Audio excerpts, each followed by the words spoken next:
Et on est en direct, mesdames et messieurs. C'est fascinant.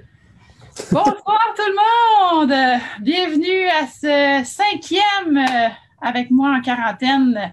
Embrasse ta quarantaine avec moi. Je suis en compagnie de plusieurs personnes ce soir et c'est un spécial parce que d'habitude, je fais des têtes à tête. Mais là, le sujet était trop pertinent pour rester toute seule dans mon monde. Alors, j'ai demandé à mon partenaire de vie de se joindre à moi ce soir. Alors, je vous présente le seul et unique Benoît Parent, ici présent.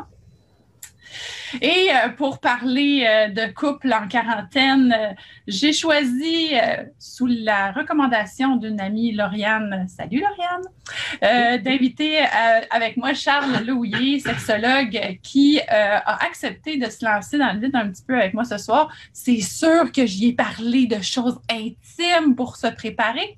Fait que je ne sais pas quel lapin il va sortir de son chapeau. On est capable d'aller loin, ça, j'ai remarqué ça.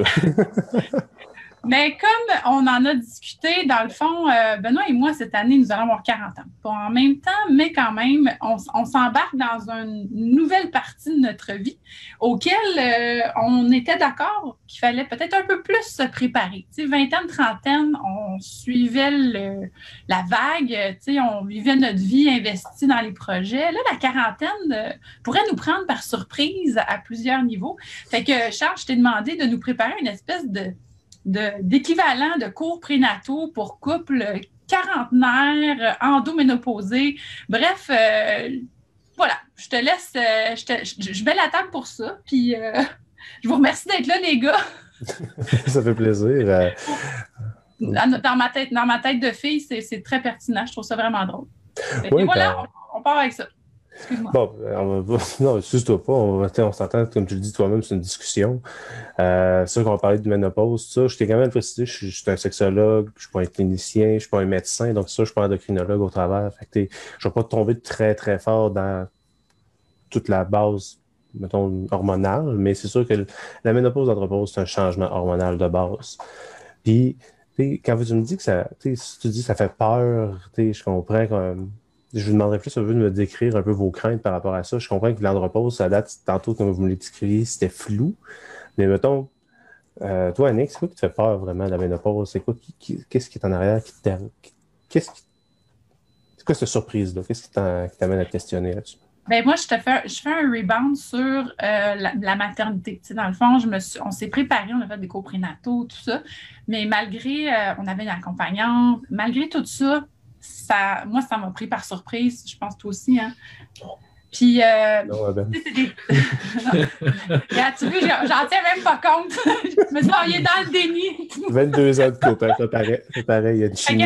Je sais que ces grands changements-là, tu sais, méritent qu'on s'y prépare. En plus, lors de mon premier entretien avec Isabelle Chalut, on a parlé de ça, justement, de ritualiser ces passages-là, de les préparer, mais clairement, là, il n'existe pas de livre « Comment ritualiser ta ménopause ».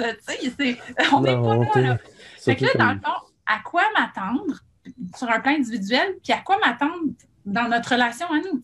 On va vivre des changements, des transformations physiques, physiologiques, puis on est, comme dans les autres phases de notre vie, on s'est accompagné là-dedans, mais comment on se prépare à ces changements-là?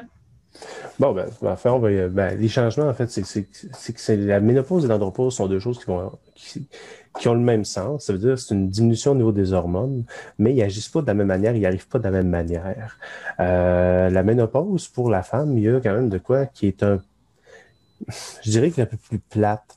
C'est sûr que là, on va parler de couple, mais il faut que les gens comprennent que oui, on est peut-être plus hétéronormatif dans le propos, parce que je parle avec un couple présentement, mais on s'entend qu'un couple homosexuel, deux femmes ensemble vont vivre ce côté-là plus ménopause, puis deux hommes ensemble vont vivre peut-être ce côté-là d'andropause. Il faut qu'ils comprennent qu'il faut s'adapter, mais c'est sûr que ça se peut que ce soit le plus hétéronormatif à soi comme discours, mais on essaie le plus inclusif possible.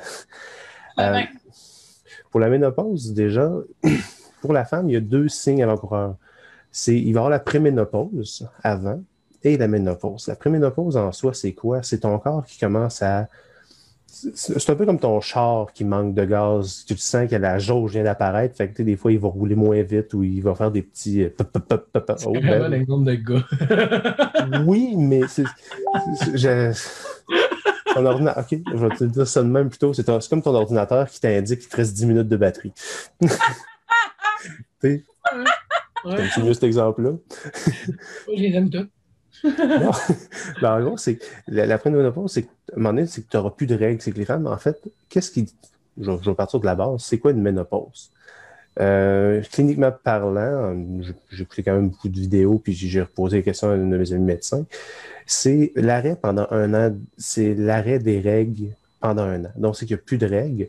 Et c'est le crash. En fait, c'est l'arrêt complètement de la création des estrogènes par les ovaires de la femme. Et les gonades, en fait, les ovaires, ceux qui ont les ovules. En gros, c'est aussi ce qui génère les hormones, l'estrogène pour la femme, qui va justement créer le cycle menstruel, faire un peu le contrôle, l'absorption de certains nutriments, tout ça. Mais c'est que ça arrête.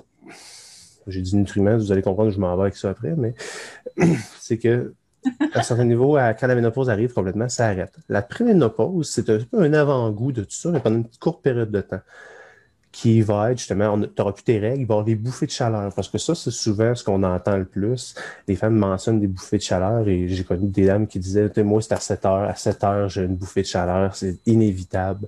Puis, c'est juste genre, je suis dans le salon chez nous, je suis dehors, puis la chaleur monte. Mais mais c'est pas juste ça en soi. C'est pas juste des bouffées de chaleur. Il y a des sueurs nocturnes aussi. C'est pas une période de fun parce que c'est un corps, en gros, c'est que ton corps doit apprendre à. Il se balance un peu parce que là, l'estrogène n'est plus là.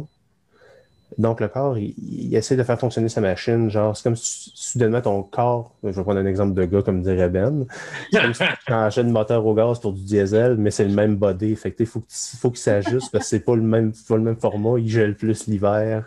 Puis lui, il va-tu vivre des affaires aussi? Oui, ben, l'andropause, qui est la ménopause, en fait, Ben, ce que je comprends, tu vas avoir 40 ans cette année. Est déjà enclenché une partie de l'andropause, en fait. Vers l'âge de 35 ans, c'est à peu près vers l'âge de 35 ans que l'homme perd en moyenne 1% de testostérone par année. Sauf que, contrairement à la femme et la ménopause, qui était plus une espèce d'arrêt complet, instantané, sur une période d'un an, l'homme, ça va vraiment être au cours de sa vie que la testostérone va se diminuer graduellement, ce qui fait que c'est souvent moins visible une andropause parce que c'est plus lent, c'est plus insidieux, c'est plus discret. Sauf que ça existe, par exemple, qu'à un certain niveau, des hommes avec des facteurs un peu plus génétiques vont avoir plus d'impact et plus de perte de testostérone. On parle vrai, un homme sur 4, un homme sur 3 vont vivre vraiment une andropause avec une bonne chute de testostérone. Puis ça, ça va amener justement, mettons, il y a deux affaires sur le plan sexuel là, qu'on va parler. Chez la femme, la ménopause, l'arrêt de l'estrogène apporte ce qu'il faut être, oui, il y a les bouffées de chaleur, mais il va y avoir aussi une difficulté au niveau de l'absorption alimentaire. L'estrogène aide un peu le métabolisme à fonctionner. C'est l'hormone que la femme utilise le plus. Donc, c'est sûr que plus d'estrogène, le corps, il faut qu'il se réadapte. Les muscles fonctionnaient aussi avec l'estrogène. Donc, c'est sûr qu'une fois la ménopause arrivée, certaines femmes se plaignent qu'ils prennent du poids, ça vient avec un peu. C'est avec le cycle de la ménopause et on ne modifie pas les habitudes de vie. Le corps ne marche plus de la même manière, on ne peut plus le nourrir du même carburant parce que tu n'as plus besoin de la même quantité d'énergie parce que ton corps, il se balance différemment. Donc, c'est sûr que côté image corporelle, la ménopause amène justement pour certaines personnes, un gain de poids qui va venir influenter ce côté-là de la perception de soi. Ouais. Ça peut être justement gênant, dérangeant. De l'autre côté, pour l'andropause, il n'y a pas, vu que c'est très graduel au fil du temps, c'est sûr qu'il y a souvent un gain de poids avec l'âge, mais en même temps, vu que c'est plus graduel, là, ça varie d'une personne à l'autre. Puis on s'entend, comme je dis, il y a des facteurs. Si tu bois de l'alcool à tous les jours, c'est sûr que tu vas avoir une bedaine à un moment donné. T'es pas, en fait, il y en a qui sont chanceux et qui peuvent boire de l'alcool à tous les jours et être très, très maigres. Mais ça, je trouve que c'est un autre débat. Chacun ses privilèges. T'es triste, hein, Ben? Moi, j'ai encore le malheur. Moi, j'ai le malheur de pouvoir regarder un gâteau puis j'engraisse pareil. Mais... Oh, c'est comprends. Fait que là, dans le fond, dans les symptômes de l'andropause, ce que je comprends, c'est que c'est insidieux, ça se fait tranquillement. Ouais. Puis, il peut y avoir un gain de poids avec l'âge et tout. De mon côté, gain de poids quasiment inévitable, mais tout va se passer plus en même temps. Ça va être moins sur du long terme. Oui, bien, pour la femme, c'est oui.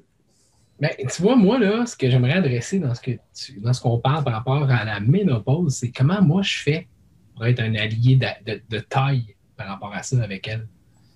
Ben, tu vois, pour être dans les détails, ben, c'est tu comprends aussi que il y a les bouffées de chaleur, il va y avoir une augmentation de l'irritabilité, il va y avoir des humeurs un peu plus maussades. On s'attend, c'est une période où les hormones se placent, donc, puis les hormones influencent le cerveau en soi. Donc, c'est sûr qu'il va y avoir peut-être des sauts d'humeur. Fait que, il y a un côté de compréhension aussi que le conjoint ou conjointe doivent mettre en place, de comprendre que l'autre personne me semble être différente, me semble être plus marabout. Ben oui, parce que le corps, il s'ajuste.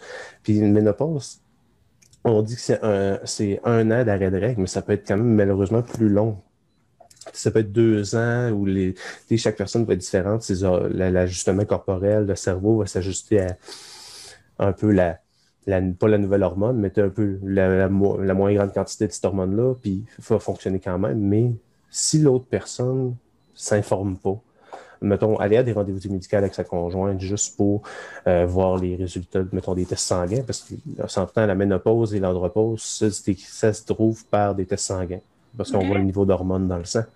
Ben, si le conjoint en soi trouve que, me semble, tu as changé, me semble, pourquoi tu n'es plus comme avant, ben, si tu t'impliques plus dans son cheminement à elle, justement, à comprendre que, baisse d'hormones, on voit que présentement, on est en ménopause, il y a des changements.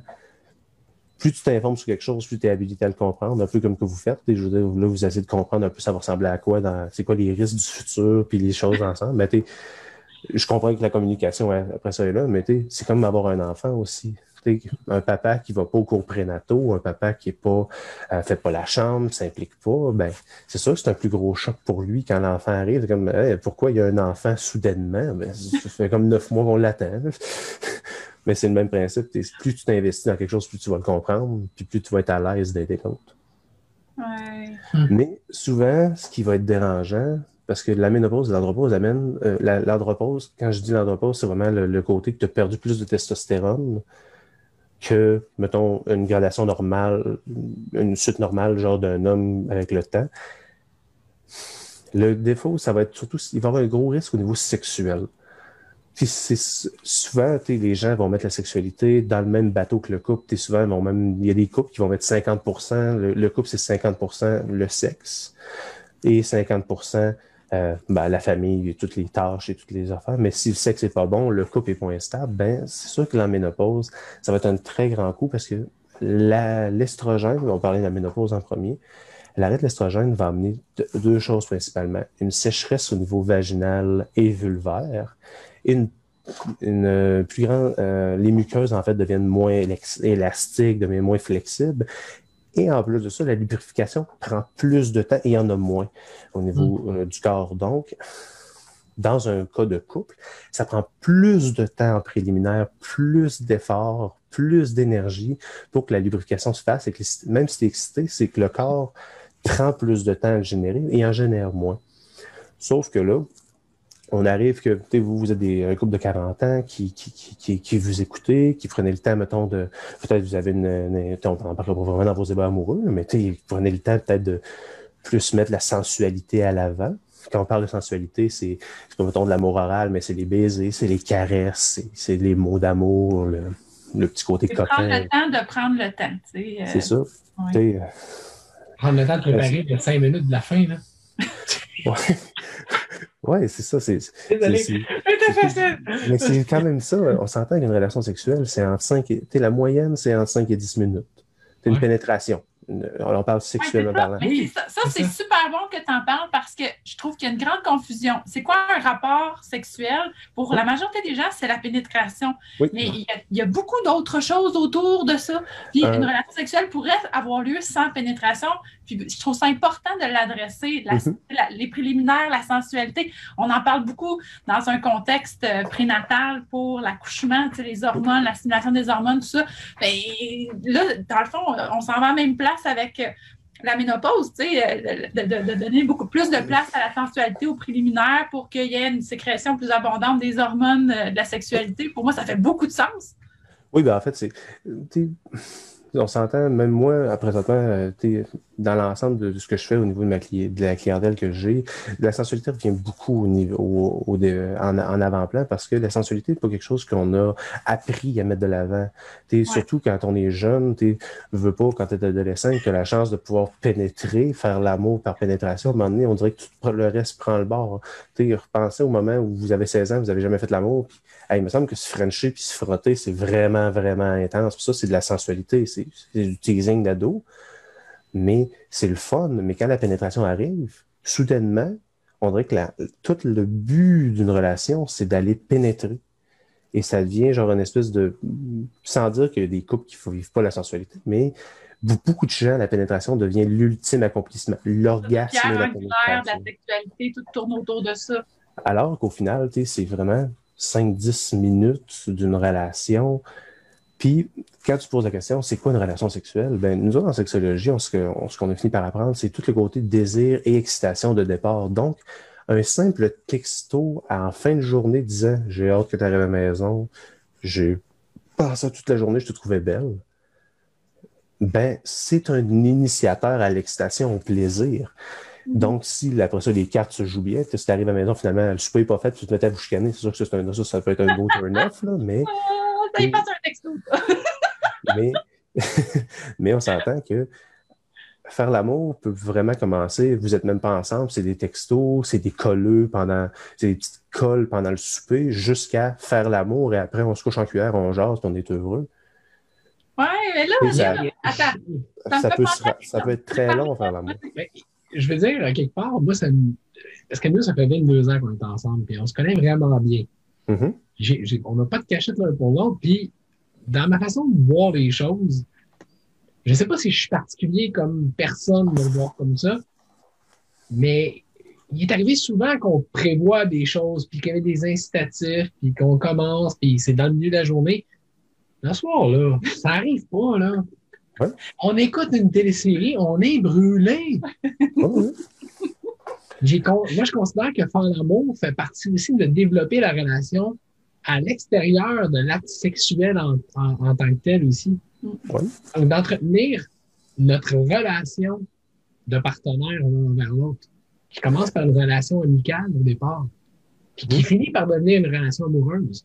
Mais à travers ça, on la garde, notre relation d'amis. Puis c'est celle-là, j'ai l'impression qu'on perd au détriment du sexe. Ben, il y a le détriment du sexe, puis il y a une autre affaire aussi, mettons, dans les couples qui deviennent parents. Avoir un enfant, c'est mettre ton couple, c'est mettre ta relation en famille. Ça fait beaucoup. Je travaille beaucoup présentement je lis beaucoup sur le postpartum masculin, mais beaucoup de choses ressortent avec ça. C'est avoir des enfants, souvent transforme le couple en famille avec les responsabilités, et c'est la famille qui devient l'espèce de noyau central, et le couple est complètement délaissé de ses fonctions de couple pour la famille. Mais comme tu le dis, effectivement, tu peux te prévoir de quoi. Ça ne nuit pas à l'imaginaire mental, d'imaginer justement Annick. T'es comme, à soir, ça serait le fun. Puis toi, dans ta tête, Ben, t'es comme, j'ai des idées, Annick, et comment ça serait le fun. Puis finalement, ben oui, tu regardes Netflix. Puis... une autre émission de l'Auberge du Chien Noir, mais qu'est-ce que tu veux? Non, mais là, moi, c'est dans la préméditation, là, le texto, tu sais, qui arrive, parce que là, on n'est pas... Le commentaire ou le toucher ou le texto qui insinue que plus tard, il y a comme une attente, puis que... Il y a un anane. Il y a quelque chose... Non, mais... Je sais pas. En fait, je pense que je me suis mal exprimé. Sans dire que le texto peut être un initiateur à rendre la relation amoureuse au final, c'est que faire l'amour peut être long. C'est que les gens qui disent, faire l'amour, on s'est couché dans le lit, tout ça, ça se peut que ça ait commencé bien avant, ça se peut que ça ait commencé au souper où vous êtes collés, sans dire que c'était dans le but d'aller faire l'amour au final. Mais c'est faire l'amour, ça peut être une relation excessivement longue quand on s'amuse à se teaser, à se faire plaisir, à se gosser, puis au final, ben, tout ce qu'on fait, c'est on se couche en cuillère, puis on se donne un bec, puis on se couche. Ben, tu peux pas dire que tu n'as pas fait l'amour, parce que tu as augmenté le désir, tu as augmenté le plaisir, puis tu es satisfait. C'est pas officiellement devenir qui va rendre la chose meilleure. Souvent aussi, dans le bac en section, on qualifiait deux affaires. Il y avait l'orgaste et l'orgasme. L'orgaste, c'est plus un mode mécanique. Souvent, mettons, il y a des couples qui sont, je vais pas dire le mot blasé, mais il y a des couples qui font plus ça, genre sur une base de, faut le faire parce que c'est ça être un couple. Ben, ça se peut. Étrangement, je trouve qu'il est moins le fun, ton orgasme. Il est moins entraînant parce que là, c'est juste genre, on se couche, on fait l'amour, on dort. Alors que l'orgasme, on parle beaucoup plus du côté émotionnel qui est impliqué. On parle beaucoup plus du côté passionnel qui va venir augmenter. C'est le moment où tu crispes les orteils et tu as l'impression que tes yeux vont revirer complètement sur l'autre bord. OK, on s'entend. Excellence, t'imagines ton affaire, là? On le voit. On le voit. On le ressent même, t'as mal aux yeux. C'est le moment où tu sens que tu pourrais te péter un orteil tellement que t'as du fun. Quand tu vois le derrière du cerveau, c'est spécial. Mais c'est parce que tu veux voir où ce que ça a fessé, parce que comme, c'est le fun, là. Non, mais au final, c'est surtout ça qui vient. Souvent aussi, le but ultime, en plus que c'est de la pénétration, c'est l'orgasme. Puis souvent, l'anxiété de performance embarque. Pour un homme, beaucoup pour les hommes, en fait, l'anxiété de performance de « je dois faire venir ma partenaire, si elle vient pas, je serai pas heureux » ou « si elle vient pas ». Fait que là, il y a des gens qui vont débander, il y a des gens qui stressent trop par rapport à ça, puisque c'est tout ce qui compte pour eux. C'est faut qu'elle ait, si elle joue, elle a eu du plaisir. T'es comme, ben oui, mais les 5 minutes, tu l'as frenché avant, elle était aux anges, elle avait du fun. Ça change. Mais là, que tu t'obliges à. C'est un tout, c'est pas juste l'orgasme en soi, c'est tout ce qui. Là, je comprends ce que tu voulais dire par le texto. Oui. Mais ça résonne plus pour moi aussi, que de faire des gestes intentionnés. Je trouve que être attentionné, c'est beaucoup plus payant à long terme que d'être intentionné dans la façon de faire les choses. Il y a un principe, en fait, que moi, je parle beaucoup, c'est le même principe que la banque. Si tu vas déposer de l'argent à la banque, ça fait de l'intérêt, ben, tu récupères plus d'argent. Si tu, dans tes journées de tous les jours, tu fais de plus petites attentions amoureuses, colleuses, passionnelles, ben c'est sûr qu'à un moment donné, ça va te revenir. Je veux dire, tu peux pas semer des carottes puis récolter des navets. Tu vas récolter des carottes. C'est même ça, la chimie marche. Mais si tu es bougonneux, ben tu sèmes du bougonneux, puis ben tu vas ramasser du bougonneux. Fait que c'est le même que la vie marche. Si t'es pas attentionné, ben tu peux pas espérer rien recevoir. Hein. C'est une règle absolue, ça. Vivre avec le bougonnage, puis après ça, être on, là, non, c'est comme une équation qui se peut pas, ça. Bougonnage plus bougonnage égale pas sexualité. En tout cas, pas chez nous. Ça va super bien. Mais, mettons, on revient avec la ménopause, parce que c'était là qu'on est parti au départ. Oui. La sécheresse vaginale, justement, il va y avoir le côté préliminaire qui va être mis de l'avant. Puis, en fait, il y a deux affaires que la ménopause va amener. Souvent, va amener des. Toi, tu travailles dans le côté périnatal, tu dois avoir entendu ce mot-là, dyspareunie, ou même vaginisme. Dyspareunie, en fait, c'est des douleurs. Oui. Vaginisme, c'est quoi? Dyspareunie, c'est l'autre étape avant. C'est juste des douleurs à la pénétration ou des douleurs vaginales, mais qui a quand même une possibilité de pénétration. Vaginisme, c'est bloqué, ça passe pas. Imagé grossièrement. Donc, la sécheresse vaginale de la ménopause, il y a deux manières de gérer ça, parce que souvent, même mettre des bobettes et aller se promener, faire sa journée, ça peut finir par être irritant parce que la vulve ne veut pas être plus sèche, être moins souple et être irritée. Elle est plus sensible aussi. Fait que là, il y a des médecins c'est les médecins qui vont vous en parler, mais si vous avez cette douleur-là, allez voir des médecins. Souvent, c'est une crème avec un peu de progestérone, justement, ou des espèces de crèmes protecteurs style Prévex pour éviter que la douleur au moins au quotidien, parce qu'on s'entend, avoir mal au quotidien, ça ne t'encourage pas à être de bonne humeur. De l'autre bord, sexuellement parlant, c'est légèrement plus complexe parce que justement, il faut que le gars soit plus conscient. Un peu comme on parlait tantôt, il faut qu'il soit plus conscient que la douleur est là, il faut qu'il soit conscient, il faut qu'il prenne le temps, puis qu'il développe ce côté-là. C'est très, on parlait tantôt de masculinité toxique, mais ce côté-là masculin de, moi, ce que la sexualité, la pornographie, la société présente de l'homme, c'est tu pénètres, puis ouais, désolé Ben, je sais qu'on rentre dans un sujet qui te touche émotionnellement, là, mais... On entend des affaires niaiseuses là, de la part de... J'arrive pas à comprendre comment certains hommes peuvent penser comme ça, puis je suis pas sûr qu'il y a juste des hommes qui pensent comme ça nécessairement, mais il y a des gens qui pensent littéralement, genre, moi j'en avais besoin, on s'en fout du reste, là. C'est comme, j'ai entendu des erreurs, genre, moi, j'avais besoin de ma vie, puis c'est tout. Ou, ben, en fait, c'est qu'à un certain niveau, il y a des. Moi, je t'expliquerai ça rapidement. En gros, certains auteurs ont présenté que les constructions sexuelles, c'est des schèmes sexuels. On a des schémas dans la tête, on a des patrons de comment on vit la sexualité. Toi, sans dire officiellement que tu as appris de tes cousins et qu'ils t'ont donné une bonne idée de comment ça marchait.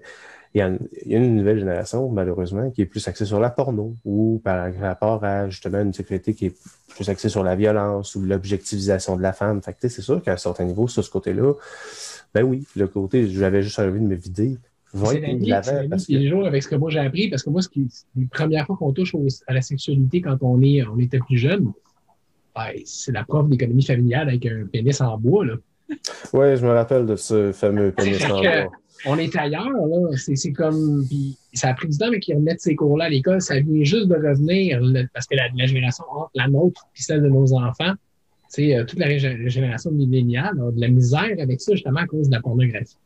Ben, c'est que la pornographie va amener justement une autre vision, puis va faire une escalade.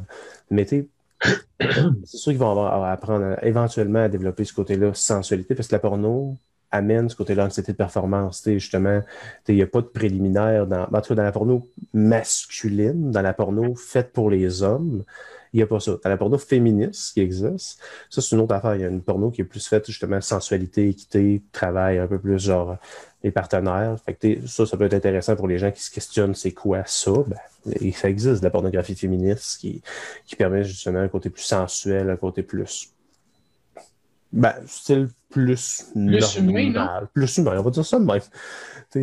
C'est logique. La femme n'est pas un objet, elle est une partie incluante du projet où elle a du fun elle aussi. Du vrai fun et pas un projet. En tout cas, je dis pas qu'il n'y a pas de fun, mais en tout cas, j'embarque pas sur le projet. Je ne vais pas te couper, mais j'ai l'impression qu'on nous a appris, je ne sais pas si c'est encore là, mon éducation à moi, mais j'ai l'impression qu'on nous a appris que c'était nous le centre de l'univers dans cette histoire-là, mais en vérité, c'est la femme le centre de l'univers. C'est ça qui est la pierre angulaire d'une bonne relation, ou même juste d'arriver à la même place ensemble. Il me semble que c'est les gars, j'ai pas l'impression que c'est quelque chose à part je sais même pas comment je vais le mettre en mots, à part l'idée de performance, là. Mm-hmm. J'ai pas l'impression que ça incombe vraiment fort sur nous autres que la relation marche si on a performé. On a l'impression que c'est comme si notre ego était dans un chemin à tout bout de champ. Tandis que la femme, comme c'est à l'intérieur d'elle, puis c'est beaucoup plus fragile et sensible, ben moi, je pense que c'est plus à elle qu'il faut qu'on fasse attention dans ce sens-là, que c'est vraiment, c'est juste qu'on n'est pas à l'écoute. Les hommes. Mais moi, je pense que c'est les deux. Il faut qu'on soit à l'écoute, les deux, à l'écoute de soi, à l'écoute de l'autre. Mm-hmm. C'est comme ça qu'on construit quelque chose qui est équilibré puis qui est équitable, parce que le déséquilibre va venir qu'on soit juste à l'écoute de un ou de l'autre. Il va y avoir des équilibres, puis forcément, il va y avoir un des deux qui va partir, je pense, là. Oui, ben en fait, c'est qu'il y a des affaires aussi qui viennent déranger au niveau de la sexualité, qui est un peu l'anticipation, ce qu'on pense que l'autre veut. C'est donner des intentions à l'autre, parce qu'on parle de communication, il y a beaucoup de gens, en fait, beaucoup des conflits qui existent dans les couples, c'est l'anticipation qu'on fait de la vraie situation de l'autre, même au lit. Ben là, elle voulait que je la fasse venir 4 fois. Tu as-tu vraiment posé la question? Peut-être qu'elle, une fois, j'arrêtais assez, puis t'aurais pas eu besoin de pousser plus loin. Mais en même temps, des fois, on se pousse, on réfléchit, on est comme, c'est-tu moi qui a voulu ça? Puis c'est souvent qu'on transpose ces émotions-là sur quelqu'un d'autre. Mais je vais plus être du côté d'Annick là-dessus. En fait, puis on va finir par, mesdames et messieurs, on va finir par le dire, c'est quoi la ménopause puis la ménopause. Là, mais... je vais faire quand même un parallèle sur l'androgénité psychologique. Ce qu'on avait fait, je t'avais fait ce petit terme-là un peu plus tôt. Vous savez, c'est quoi une personne androgène? Une personne androgène, c'est quelqu'un qui va avoir deux sexes, mais il est possible de l'avoir aussi d'un côté mental. En fait, un homme et une femme, si on se base à l'approche nouvelle du genre, un peu avec la transsexualité et tout ça, c'est pas une case, je suis un homme ou je suis une femme, c'est un spectre qui est, d'un côté, il va y avoir l'extrême masculinité, de l'autre côté, l'extrême féminité.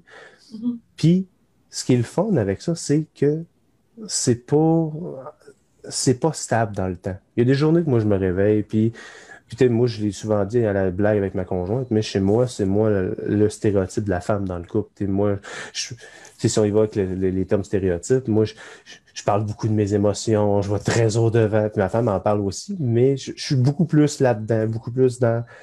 Puis en même temps, si on y va encore d'une autre manière stéréotypement parlant, ben, moi, chez nous, j'aime ça faire à manger, je vais aimer ça, justement, faire mes petites tâches, gérer mes affaires. Avec, stéréotypement parlant, moi, je sais que mon côté féminin est quand même mis à l'avant. Si on y va, comme je dis, de manière stéréotype, pas finalement pour blesser des gens, mais je peux être un gars, il y a des journées où je peux me sentir, on va dire le mot plus viril, puis là, je vais aller courir, je vais faire des affaires stéréotypement posées, mais d'autres journées, je vais me sentir plus femme, je vais me sentir plus émotif, je vais me sentir plus capable de parler, d'écouter. Puis, c'est ce côté-là d'androgynité qu'il faut comprendre que la femme là, l'homme là, et il y a une balance là-dedans. Puis comme je dis, c'est pas toujours dans un couple hétéro. Je veux dire, si vous êtes un couple homosexuel, c'est le même principe. Il y a des journées, peut-être que tu vas te sentir plus proche du côté femme en toi. Du genre, sans se mettre basé sur ce côté-là, effectivement, je dirais des stéréotypes, parce que c'est des concepts, ça devient compliqué. C'est des concepts sociaux, mais au final, je comprends très bien. C'est vraiment compliqué à aborder. C'est des concepts sociaux. On a attribué certaines caractéristiques, certains comportements à un genre. Puis là, ce que je comprends, c'est que dans le fond, on porte en nous, on peut vaquer d'un côté à l'autre dans les stéréotypes parce que c'est un spectre et non pas une catégorie fermée, typée, comme on l'a vécu depuis très, très longtemps. Fait que là où je peux me référer par rapport à moi, c'est qu'il y a des moments où effectivement je me sens proche de mes émotions, puis j'ai envie de faire de la bouffe, puis ici, puis ça, puis j'ai envie d'être en intimité avec quelqu'un, puis parler d'un à un, puis tout. Puis il y en a d'autres où je bourrasse plus, je veux déplacer des meubles, je veux contrôler mon environnement, puis là, tu sais, je vois que j'ai vraiment puis souvent, je me questionne par rapport à ça, parce que j'ai l'impression d'être dénivelée, là, tu sais, dans ma personnalité. Fait que là, dans le fond, c'est comme une espèce de montagne russe. La personnalité, là, c'est que le genre, il ne faut pas le voir de la même manière. Oui, génétiquement parlant, j'ai un pénis, je me considère homme. Il y en a qui, au niveau de la des personnes transgenres, ben là, c'est mentalement et physiquement, il va y avoir une différence. Mais c'est comment il faut que tu t'écoutes aussi. Un matin, je veux dire, c'est pas que je suis un homme ou je suis une femme. Je reste un homme, mais je veux dire, je suis plus ouvert, je suis plus proche de ça. Puis il y a des journées, on va considérer que l'homme est, on va souvent considérer que la femme est plus ouverte émotionnellement, l'homme est plus fermé. Ben, en même temps, on pourrait juste dire ça, puis c'est pas je suis un homme ou je suis une femme, c'est aujourd'hui, il me semble que je suis plus dans ma bulle, je suis plus dans ma tête, dans mes affaires. Puis aujourd'hui, j'aimerais ça plus m'ouvrir, puis je partage plus. Mais en soi, souvent, on va catégoriser ça. Ça, c'est être masculin, donc masculin, le côté toxique. Ça, c'est être féminin. Tu pleures, c'est plus féminin. Fait que là, rendu là, ben, c'est de dire, ben oui, regarde, rendu là, je pleure, ben oui, je suis plus féminin, mais je suis heureux avec ça parce que ça me fait du bien. Mais il y a tout ce côté-là, image, perception, qui vient un peu déranger derrière de la... Tabou, Oui, ben c'est le tabou. Il y a un gros tabou. Quand on parle d'androgynie psychologique, c'est de comprendre ça, c'est d'accepter aussi ça, d'accepter que des journées, ben oui, je suis plus émotif, oui, je vais pleurer un peu plus. Puis au pire, je vais aller voir mon partenaire ou ma partenaire, puis je vais me livrer à elle parce que c'est une personne avec qui je dois développer ce côté-là, intimité, confiance, puis il faut qu'elle me voie dans ces moments de vulnérabilité-là. Un couple, c'est fait pour... Hein? J'aime ça, ce qu'il dit. J'aime ça. Ben, je vais t'amener un Kleenex. Non, je suis pas non. Puis au bord, des fois, justement, même au lit, à un certain niveau, ça vient aussi, sexuellement parlant, ça va venir faire une différence. Il y a des journées que moi, j'aurais le goût de, on va dire le mot, être plus passif, j'ai le goût d'être plus dominé, j'ai le goût que ça soit ma femme qui prenne le lead. De l'autre bord, des fois, c'est juste moi qui fais le moment. Je suis comme, OK, ben on va y aller. Mais c'est ça, en fait, c'est de s'écouter. C'est d'écouter comment on se sent, puis c'est de faire le pont avec l'autre. Ça se peut que cette journée-là, ben, tu sois plus, que toi et Ben, vous soyez très émotifs. Fait que, mettons, on dirait, stéréotypément, que votre côté féminin est plus en avant. Ben oui, ben rendu là, vous vivez le moment ensemble, manger de la crème glacée et payer du fun. En écoutant Dirty Dancing. Non! Pas jusque-là. On peut-tu l'écouter en ukrainien? OK. Fait que finalement, si on s'en revient au sujet de départ qui était la ménopause et l'andropause, en tant que tel, ce qui va arriver, c'est qu'on va avoir des pics beaucoup plus du côté d'Annick dans notre situation. On va avoir des pics où elle va se sentir moins bien, puis ça va jouer vraiment beaucoup sur nos tempéraments au niveau... Ça va te taper ses nerfs. C'est ça qui va... Elle va me faire chier, c'est ça? Oui, ça va être... Ça va te taper ses nerfs. Non, mais on va le dire. Il y a des journées que tu ne vas pas comprendre, mais je te ferai le parallèle avec la grossesse. La grossesse, tu as un être en dedans de toi qui génère des hormones qui, mettons, dans le premier trimestre, les hormones de l'enfant vont venir influencer les hormones de la mère. Parce que tout ce qui est le corps jaune qui est en train de faire justement une serment d'hormones, l'enfant génère ses hormones.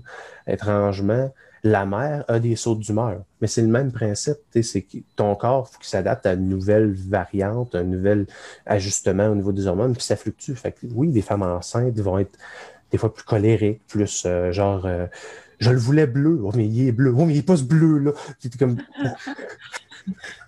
Mais c'est ça.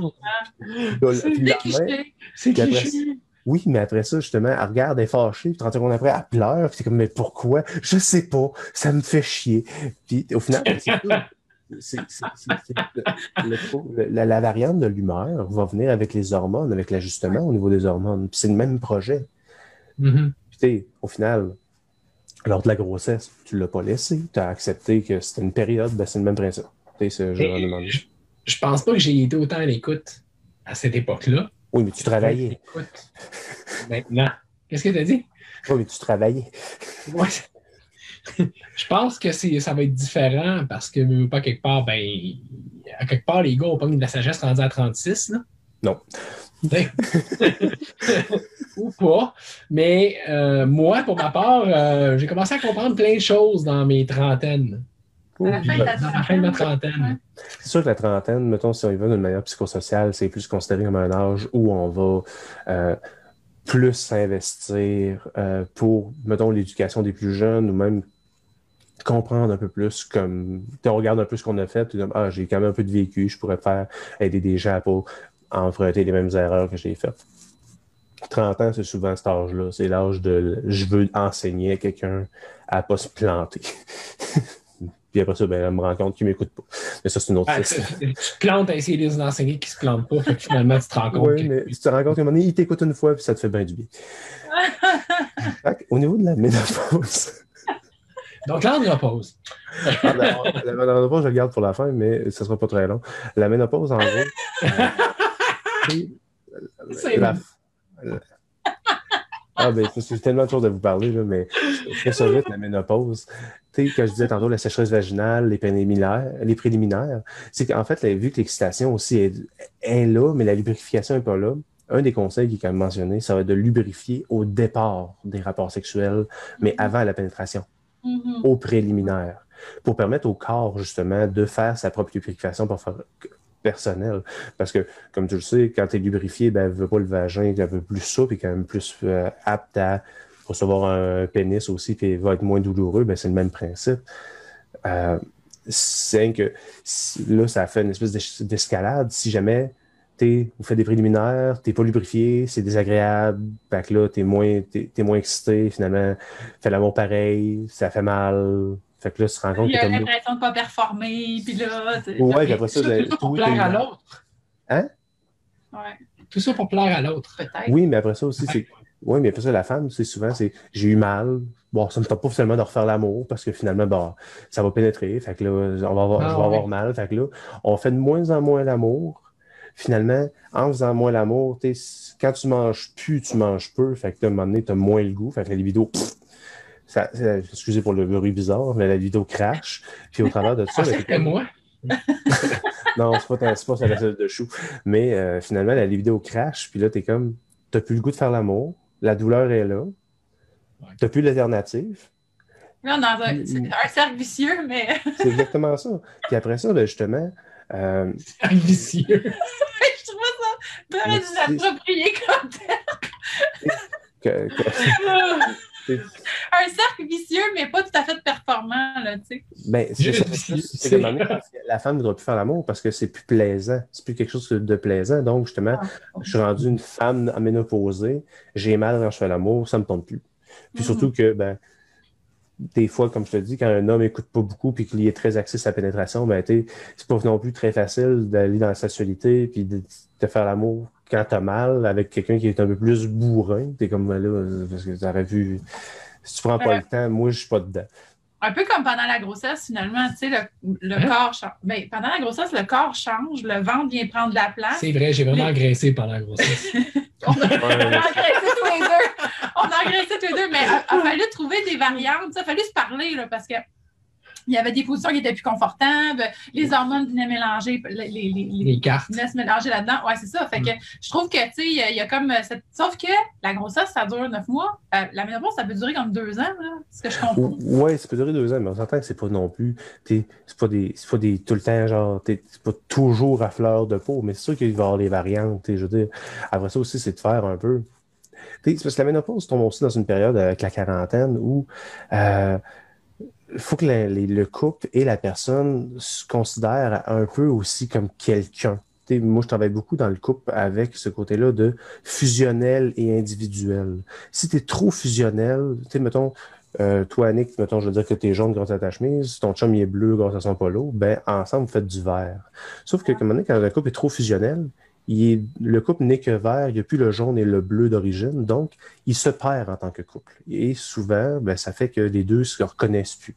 Comme, je veux dire, on est ensemble, ça fait 22 ans qu'on est ensemble, mais je veux dire, tout ce que tu étais, tout le jaune que tu dégageais, je ne le reconnais plus. Tu n'as plus cette flamme, cette valeur-là que moi, au début, quand je t'ai connu, était de même, et vice-versa pour le bleu. Quand c'est trop fusionnel. Quand c'est trop individuel, et qu'il n'y a pas de vert. Là, on a le syndrome que moi, j'appelle le syndrome des colocs. C'est que vous êtes un couple colocataire, vous n'avez pas de projet commun ensemble, un rêve qui vous fait avancer en vert ensemble, mais vous avez chacun, vous vivez ensemble, vous avez du plaisir, mais plus comme des grands amis, mais ça reste quand même fragile à ce qu'on appelle souvent, ce qui va venir avec un peu d'infidélité, parce que justement, c'est ta coloc. Il y a ce côté-là d'intimité qui n'est pas mis de l'avant. Sans dire que c'est le même pour toutes les couples. Il y a beaucoup de couples, en fait, qui sont soit trop individuels ou trop fusionnels.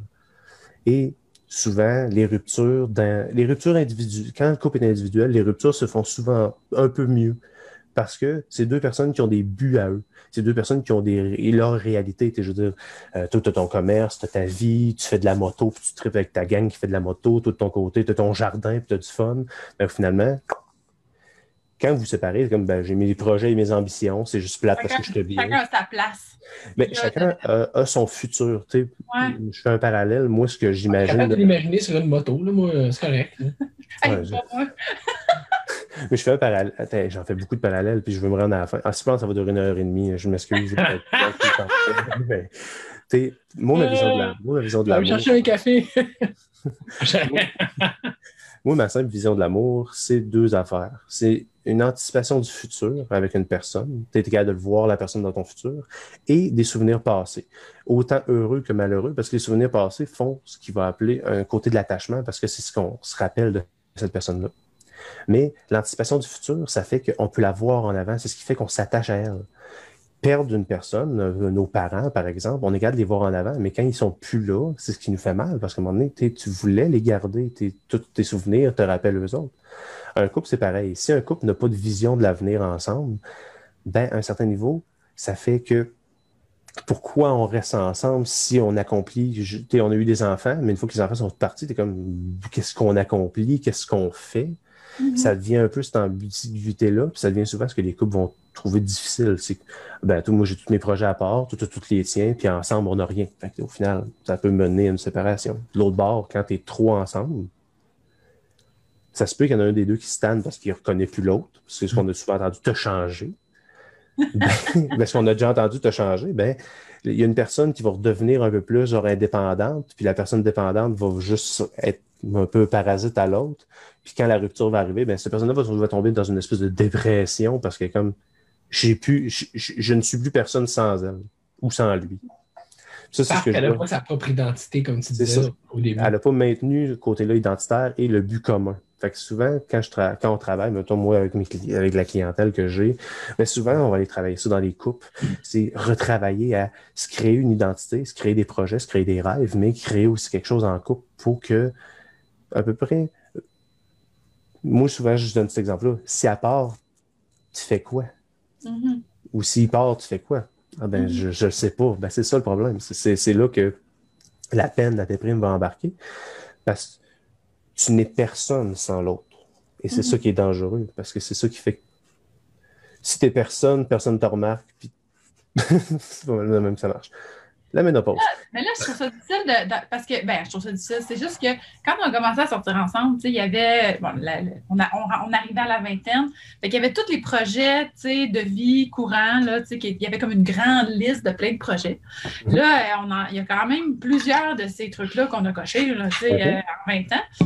Là, c'est drôle, mais c'est comme si j'avais aucune idée de quels étaient les projets réalistes et atteignables passé 40. C'est pas. J'ai pas de projet, là. J'en ai plein, j'en ponds.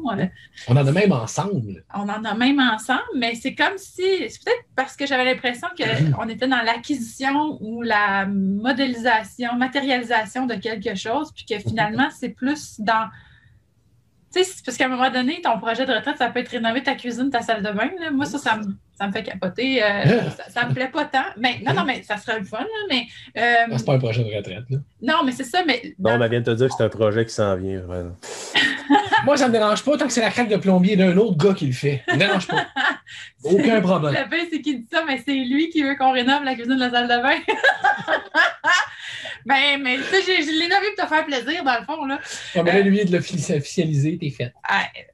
Mais j'ai l'impression, là, que ma métaphore, c'est que c'est pour rénover notre relation, tu sais, pas juste la maison, notre couple aussi, tu sais, puis là, tu sais, toute la pertinence d'aller voir quelqu'un, c'est pas nécessairement parce que le couple va mal, mais au contraire, tu sais, on va faire soumissionner pour la cuisine de la salle de bain, mais on pourrait aussi consulter au-delà d'un cuisiniste, un sexologue, tu sais, ou un thérapeute de couple. C'est qu'un feu peut vivre longtemps à sa braise, soyons bien honnêtes. Il peut vivre longtemps sur on est allé, je veux dire, on a fait notre voyage d'un an, on est allé se promener un peu partout, c'était le fun. Puis tu peux vivre sur ce rêve-là, qui est une belle braise, qui est quelque chose que vous avez accompli. Mais si tu ne remets pas une bûche, à un moment donné, il va mourir. Mm-hmm. Fait que c'était une bonne idée, les fouettes. C'est une joke. Hey, tu sais que la première chose que j'ai en tête, c'est un truc pour battre les œufs. C'est ça que je parlais. Je viens de le dire, c'est pour battre. Pour la cuisine! J'ai ça, je disais. Les fouettes dans la cuisine. Souvent, justement, quand c'est souvent ce qu'on va travailler. La sensualité d'un couple, se retrouver en tant que couple dans l'intimité, mais c'est aussi travailler un peu ce côté-là de qui tu es, individuellement et en couple.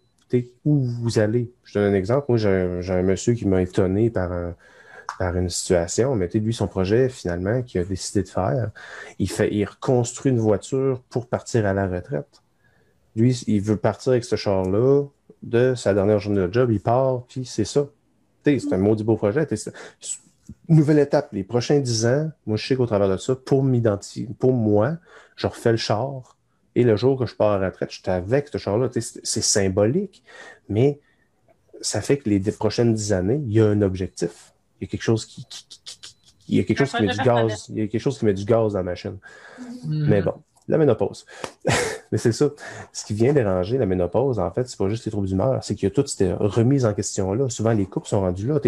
Tes enfants ont grandi, t'as la maison, t'as fait tes projets, t'as fait tes checks. Fait que là, tu te ramasses un peu de... T'achètes un chien, tu sais, c'est... Mes hormones lâchent à un certain niveau, malheureusement. Mon corps me lâche. Puis, j'ai rien en avant. C'est souvent ça. Puis c'est ça qui va amener souvent une déprime, qu'on va qualifier justement des dépressions à cet âge de quarantaine, les grands changements, des fois même des gros coups. L'andropause, c'est souvent ça. C'est de se rendre compte que c'est de vouloir être jeune, c'est de vouloir être fonctionnel, la testostérone, la masculinité, encore une fois toxique, mais encore une fois, se sentir jeune et vigoureux. Donc, souvent, ça va être le moment de la crise de la cinquantaine, de je m'achète un char de jeune, puis j'essaie de faire des sports de jeune, et finalement, mon corps, il suit pas, mon corps, il veut pas faire ça, mais moi, j'essaie de me convaincre que je suis capable. Sans dire qu'il y en a pas, qu'il y en a qui sont pas capables, mais des fois, c'est plus genre, tu essaies de te prouver à toi-même que t'es pas vieux. Parce que vieillir, ça dérange les gens. La ménopause aussi, ça fait peur beaucoup parce que Ça dérange la société. Ça dérange les statu quo dans lesquels on vit au niveau des images et des préconceptions qu'on s'est fait. Mais j'avais déjà parlé avec Annick de ma vision un peu de la société, puis de l'image, puis de la jeunesse. Là. J'ai peut-être pas le goût d'avoir ce sujet-là, mais en soi, la société encourage la jeunesse. Elle met la jeunesse beaucoup à l'avant. Puis on a vu ça dans cette pandémie, là. C'était évident. Oui, puis c'est pas la jeune jeunesse, là. C'est pas la vieille jeunesse, c'est la jeune jeunesse. En tout cas, je m'égare. Fait que pour la ménopause, il y a toute cette étape-là qui va venir faire un impact sur l'humeur en plus, parce que c'est toutes ces remises en question-là qui fait qu'à un moment donné, peut-être que ta femme ou ton homme va sacrer le camp. C'est ce qui est plate aussi, c'est qu'à un moment donné, tu te cherches tellement que tu sais plus si t'es bien en couple parce que tu l'as trop mis à part pour la famille. Puis là, ton corps réagit plus comme avant, tu sais plus où donner de la tête, tu es malheureuse, tu sais plus comment gérer. Fait que c'est pour ça qu'il y a des sexologues, c'est pour ça qu'il y a des médecins il y a des équipes aussi, ça je les mets de l'avant, mais quand t'es forcé par la dépression ou par des grosses émotions, tu sais pas à qui parler, il y a nous autres, mais il y a les centres de crise aussi, ça je le plug parce que je sais que c'est super utilisé ce temps-ci, mais centre de crise, si tu tapes centre de crise, tu vas le trouver dans ta région. Mais, fait que c'est ça. Fait que la ménopause en soi, c'est une chute d'hormones, mais c'est aussi toute une étape à quarantaine. Hein. C'est la remise en question de je suis rendu. C'est aussi la remise en question, il faut que je me redécouvre. Il faut que je me redécouvre seul. Il faut que je me redécouvre en couple. C'est ça, je t'avais fait le parallèle. Je refais un exemple de char. Vas-y. Si tu chauffes le même vieux, je veux dire vieux, c'est méchant du même, mais tu chauffes le même vieux char pendant 10-15 ans, il marche bien ton char. Mais tu le sais que tu peux pas freiner. Tu pèseras pas sur le frein et il va pas freiner sur le moment. Tu le sais qu'il faut que ça soit un peu plus loin. Il faut que tu réapprennes à chauffer avec ton char à chaque fois que tu remets des nouveaux pneus, à chaque fois que tu vas faire une petite réparation, parce qu'il y a des petites affaires qui vont avoir changé il me semble qu'il tourne moins bien. Mais c'est ça. C'est même affaire sexuellement parlant, c'est même affaire avec vieillir. Il faut que tu réapprennes à découvrir ton corps. Il faut que tu réapprennes à découvrir ta machine pour aller de l'avant. La ménopause, par exemple, c'est le défaut, c'est si tu fais moins l'amour. Ce que moi, une de mes profs me disait, puis moi, ça me faisait beaucoup rire, puis c'est ça, je ne voulais pas te dire tantôt, là. Mais elle, ce qu'elle mentionnait par rapport à justement la douleur vaginale, le défaut, en fait, si c'est que à cause de la muqueuse vaginale, ce que ma prof disait, c'est un vagin, ça suce seulement quand tu t'en sers pas. Fait que si tu fais moins en moins l'amour, si tu fais de moins en moins, à cause de la ménopause, à cause de l'assèchement, c'est là que ça va devenir rouillé, tu vas te sentir moins à l'aise. Ça va juste je pense que il doit y avoir des tensions qui s'installent, puis finalement, c'est comme une ribambelle de petites problématiques qui se superposent par l'inactivité, là. C'est comme n'importe quel muscle du corps, finalement, là. C'est exactement ça. Puis, tu es moins à l'aise de l'utiliser aussi. Je veux dire, moi, des fois, quand je fais des triceps, il y a des machines que je me demande bien gros comment mon bras peut tourner de même, mais je l'utilise pas souvent, ce petit muscle dessous-là. Mais c'est le même principe. La bédaine de truite qu'on appelle. Hein? La bédaine de truite. Ah, c'est malheureux, ça. Là, je te fais une métaphore de pêche, là. Je veux être dans la gang, je fais ça. C'est de bon cœur. Hey, pareil, c'est toi qui vas pêcher. Moi, je suis un sexologue, je travaille à la maison. Non. Mais mettons, on tombe à l'andropause. Maintenant, on tombe dans l'autre sujet intéressant. À l'andropause, en soi, comme j'ai dit, à partir de 35 ans, l'homme va avoir une baisse au niveau des hormones. 1% à peu près par année, la moyenne, c'est ça. Il y a des hommes qui vont en avoir plus de pertes. Et là, on tombe dans d'autres situations qui vont amener. Quand tu tombes, que tu perds plus de testostérone, oui, il y a plus de difficultés, il y a plus de problématiques. Il va y avoir des difficultés érectiles qui vont apparaître qui peuvent apparaître à l'âge de 30, 40, 35, 40, 50 ans, une baisse de désir, parce que la testostérone, c'est une hormone qui crée ce côté-là désir, mais si c'est plus là, c'est moins de testostérone, l'hormone gère moins bien. Il va y avoir des douleurs articulaires qui vont apparaître, il va y avoir aussi d'irritabilité, parce que si l'hormone diminue drastiquement, ben on retombe pas dans le même principe que la ménopause. Le corps doit apprendre à s'ajuster. Le gars, c'est soudainement, il est comme je suis en crise, je sais pas pourquoi, je suis en crise, ou je suis triste. Puis là, ça varie. Puis après ça, ben, on tombe après ça de ce côté-là d'un peu de la déprime qui va venir aussi combler ce côté-là de je me recherche, parce qu'en plus, tu es dans le côté masculinité toxique, l'homme s'identifie à sa virilité. Ben, si tu n'es plus capable d'avoir d'érection à cause de ta ménopause, si tu n'es plus capable d'avoir une libido satisfaisante, ben là c'est faut que tu t'identifies en tant qu'homme, faut que tu montres que tu es un homme, puis là, ça vient tout te mêler, puis tout te chercher, puis ça peut amener certaines difficultés, puis des grosses crises aussi, des gros changements. Qu'est-ce qui se passe, Ben, là? Hey, je trouve que c'est encore, et ça sera toujours, à la base, pas un problème d'hormones, mais un problème de communication avec la compagne ou la personne qui est à côté de toi dans la vie. Okay. Je pense que ça reste ça le vrai problème. C'est pas le fait qu'on passe à travers ça, parce que c'est exactement la même chose que la vie et la mort. On va tous passer à travers. Tout le monde. Peu importe comment on s'identifie au niveau du genre, qu'on soit dans les LGBTQ, ça ne change rien pantoute. C'est vraiment dans l'aspect relationnel au niveau du couple et de la compréhension entre les deux personnes qu'on va voir la différence. Puis qu'il va y avoir une différence aussi au niveau de comment on va passer à travers. C'est sûr, moi, mais... J'ai l'impression, en tout cas, moi, c'est comme ça que je le ressens. Je me dis que c'est comme ça que je le vois. Tu as raison que, mettons que tu es en couple, tu es en couple avec quelqu'un, tu vis ces changements-là, puis si tu es en couple depuis longtemps avec la personne, mais les difficultés érectiles, la baisse de libido, puis c'est un peu ce questionnement-là. C'est sûr que l'autre personne, de t'ouvrir à elle, mais sauf que ça arrive malheureusement pas. Ton problème de communication est là, sauf que les hommes vont souvent plus s'isoler. Les hommes vont souvent plus se mettre à part parce qu'ils sont gênés. Là, on est dans le problème de communication. Oui, c'est pas ce que je veux dire, c'est que moi, j'ai l'impression que ça m'arrive déjà. Là. Ça, je pense que je suis déjà là-dedans. Tu t'en rends compte, je suis un peu plus solitaire. Je me retire souvent. J'aime vraiment être dans mon bureau tout seul. Tu as toujours été de même. Bon, j'ai toujours été de même. Mais tu le files plus pareil. Je le file plus pareil. Tu le fais plus pour les mêmes raisons. J'ai l'impression d'aller dans ma grotte. Là. Puis là, c'est comme, je suis tout seul. Là. C'est comme... Mais...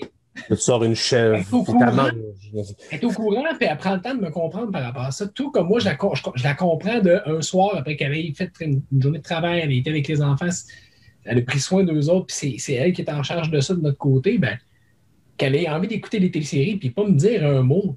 Mm-hmm. Je le comprends. Et je pense que juste ça, au niveau de notre relation, le fait qu'on comprenne que l'un et l'autre, on a des limites physiques et aussi émotionnel et psychologique, fait la différence dans ce qu'on passe à travers au niveau des étapes. On ne le prend pas personnel. Non, c'est ça. Puis je pense que c'est ce qui fait la différence entre un couple qui va rester ensemble, que ce soit, peu importe le genre, n'importe quel couple. On parle de deux personnes, humains, vont passer plus de temps ensemble, puis que ça va être bien, versus pas bien quand ces deux vagues-là d'hormones ou de baisse d'hormones vont arriver dans leur vie. Ben, oui, mais tu as raison sur le point que tu l'as mentionné, des limites. Quand un couple se communique bien, c'est quoi les limites de leur comportement, de leur tempérament? C'est quoi les choses qui trigger, qui tapent ses nerfs? Quand un couple est très au courant de comment l'autre va réagir, puis prend le temps d'écouter l'autre. Oui. On est dans une situation winner. Exact. Sauf que... Francine l'a dit, respecter la bulle de l'autre, tout simplement. Là. Mm-hmm. Sauf que pour certaines personnes qui vont vivre justement ces côtés-là dans le repos, c'est une atteinte pas juste au niveau du couple, c'est une atteinte aussi au niveau de sa perception de soi-même. J'en reviens avec ce côté-là. Donc, l'autre pourrait être là, ou pas, ça ne change rien. L'individu ne s'identifie plus comme ce qu'il est. Fait qu'il y a vraiment une question aussi de confiance en soi à la base de tout ça qui est important. Ça vient en confiance en soi. C'est sûr que moi, je travaille beaucoup avec, comme je reviens avec ce que je disais tantôt, mais avec le projet. Tu sais, si tu es capable de te retenir, de t'accrocher à quelque chose qui t'identifie, qui te rend vivant, Je veux dire, mettons, on va prendre James Hetfield de Metallica. Ben, le chanteur de Metallica, lui, il s'accroche à sa musique puis il trippe à faire ça. À un moment donné, je veux dire, il a plus sa femme, tout ça, mais il a encore son band. Je veux dire, vice-versa, il a plus son band, il fait de la musique encore, il joue de la guitare. Il y a une passion qui l'habite. J'ai pris vraiment le pire exemple, mais c'est une passion qui l'habite à l'amener à quelque part. Il y a des buts en arrière, il y a des projets. Ça fait qu'il va toujours exister, même à travers justement de ben oui, j'ai moins de libido, j'ai moins d'intérêt, mais qu'est-ce qui fait que j'existe? Si, mettons, tu étais juste fusionnel à ton couple, puis là, ben, tu te ramasses que tu n'es plus masculin, ton côté masculin s'effondre un peu plus, ben là, tu es comme crime, je suis même plus un homme, puis là, c'est ce côté-là que tu vas te mettre à réfléchir. Mais je me pose aussi la question s'il n'y a pas aussi l'enjeu du lâcher-prise. Je veux dire, à quelque part, le lâcher-prise sur une chose qui est importante, parce que moi, l'andropause, mais surtout la ménopause avec Annick, je ne suis pas inquiet. Je m'informe parce que je me dis, je préfère être armé, outillé pour être capable de l'aider dans ça, parce que je pense pas que l'andropause, c'est quelque chose qui est très, très difficile, puis je la vivrai comme ça vient. Mais en même temps, je me dis, c'est un changement. Puis on a vécu ça toute notre vie, des changements. C'est juste que lâcher prise sur ça, puis se dire, c'est un changement, puis il faut l'embrasser, ce changement-là. Il faut accepter le changement. Non, mais il faut accepter. Ça revient toujours à Frencher. Il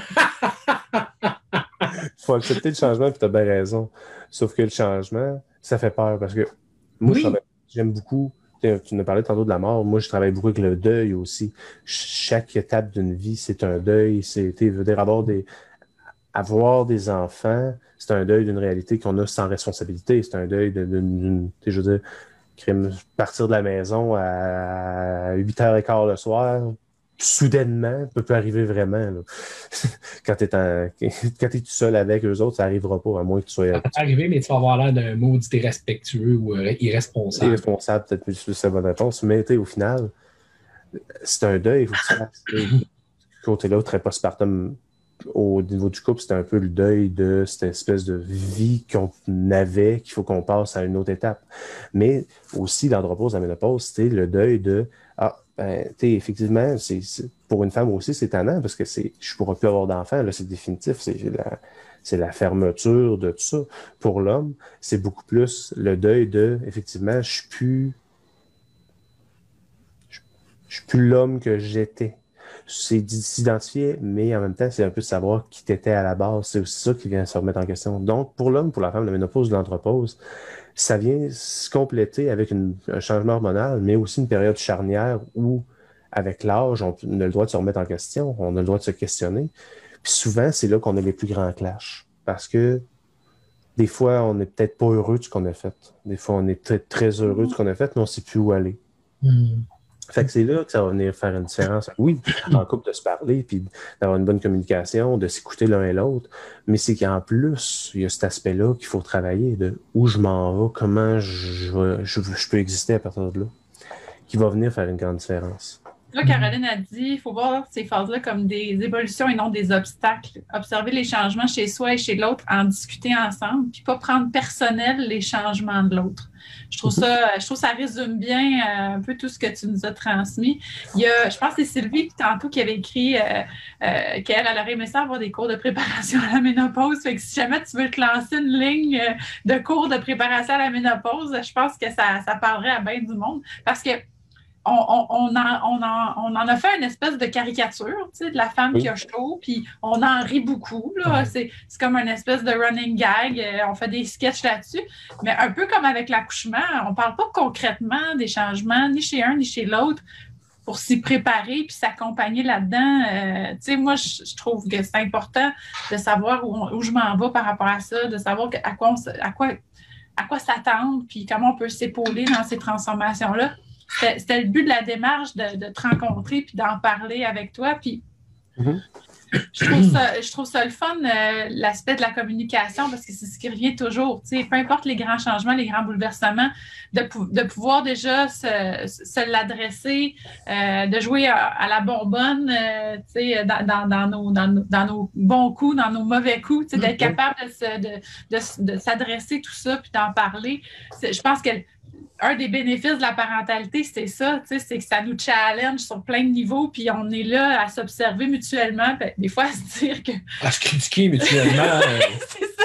Mais, On peut oui, se critiquer, mais... des fois, tu parles de communication, je vais donner un petit truc, en fait, que moi, je donne souvent en rencontre, parce que souvent, les couples, justement, il y a des fois, on conserve, on accumule, puis on ne sauve pas le moment de l'exprimer un peu, on ne se donne pas le temps de s'exprimer, les enfants sont là, ou quelque chose qui m'énerve, puis je ne sais pas le passer. Ben, moi, c'est souvent ce que j'encourage les gens à faire, puis je remercie ma belle-mère et mon beau-père qui m'ont appris cette technique-là, mais c'est le soir avant de te coucher, une fois, quand tu en as le besoin, tu te poses la question, est-ce que j'ai fait de quoi qui te déplut ou non aujourd'hui? Tu rouvres la porte à l'autre de t'exprimer, coucher dans le lit, calmement, et tout cas que j'ai fait.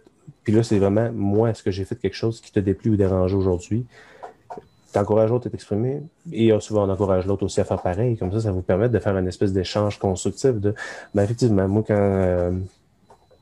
par exemple, quand tu fais quand tu ris, quand tu fais de l'humour noir, c'est pas quelque chose que je trouve agréable à entendre. Ça me dérange, puis je sens juste que tu n'as pas d'attache. Tu laisses l'ouverture se faire. Puis, c'est à l'autre après ça d'accepter. Mais c'est de se donner un moment aussi. Des fois, c'est pas bon de réagir sur le moment parce qu'il y a une poussière qui est là ou ça va mal sortir. C'est pas bon de la garder. Il faut que tu gardes un moment précis pour le mettre en mots. Puis, effectivement, ça sortira comme ça sortira aussi. Mais de vraiment te donner la chance à l'autre de t'exprimer. Y a-t-il quelque chose que j'ai fait qui t'a dérangé? Comme ça, ça nous ramène à la communication, à l'écoute. Ça va toujours être la communication puis l'écoute. La confiance en soi, la confiance en l'autre, le lâcher prise sur qu'est-ce que j'ai fait de pas correct, sur l'ego.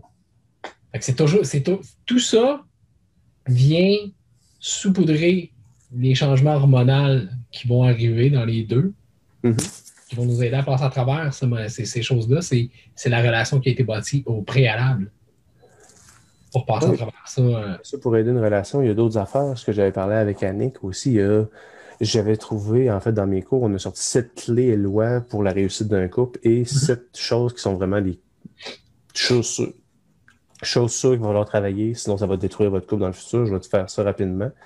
Puis au pire, je vous donne... On va terminer avec ça, tes 7 clés. Mes 7 clés puis mes 4 non. En fait, je vais commencer par les 4 qui sont vraiment les choses à proscrire dans un couple qui amènent justement cette dose de conflit-là. Ça va toujours être là. Première étape, on pourrait jouer à... c'est quoi le jeu avec les familles, là, puis Jean-François Barry, en tout cas, la guerre des clans. La première, c'est la critique. Luc Sonné. Non, c'est maintenant plus Luc Sonné. C'est Luc Sonné, OK? Non, c'est Luc Sonné, il n'y a rien fait. Split, OK? Mais peu importe. La première chose qui est à proscrire dans une communication, effectivement, dans un couple, c'est la critique. Toujours faire une critique. Souvent, on va dire, une critique, c'est constructif. Oui et non. Une critique dans un couple, si c'est amené par toi dans un moment...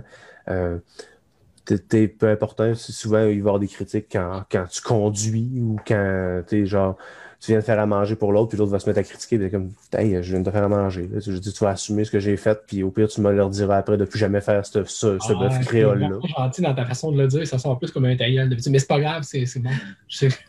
Mais la critique, c'est une chose à proscrire parce que c'est des choses qui vont éventuellement, c'est juste pousser à l'accumulation. Qui va monter un peu de la haine. Deuxième chose à proscrire, le mépris. Il y a des gens en couple qui se méprisent, qui finissent par se sentir supérieurs à l'autre, et ça amène ce côté-là très, très malsain d'une relation de couple qui va sûrement éventuellement s'effriter et finir.